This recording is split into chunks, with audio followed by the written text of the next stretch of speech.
মথুরার অন্ধকার প্রাসাদে তখন অধর্মের শাসন। রাজা কংস এক ভয়ঙ্কর আদেশ জারি করল। আমার মৃত্যুর কারণ হবে যে শিশু, তাকে বাঁচতে দেওয়া যাবে না।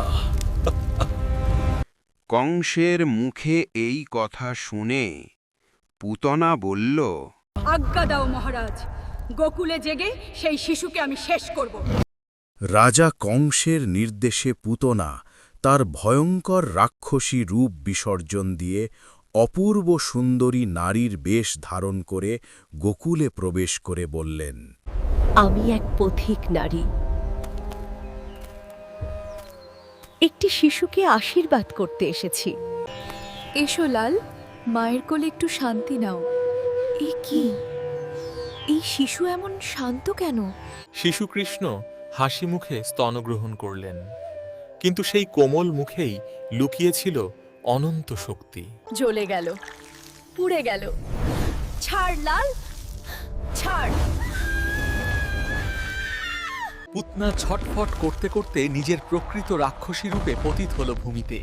গোকুল কেঁপে উঠল তার আর্তনাদে। যে মা হয়ে বিষ দিয়েছিল, সে মুক্তি পেল ঈশ্বরের স্পর্শে। এইভাবেই শুরু হল অধর্মের পতন।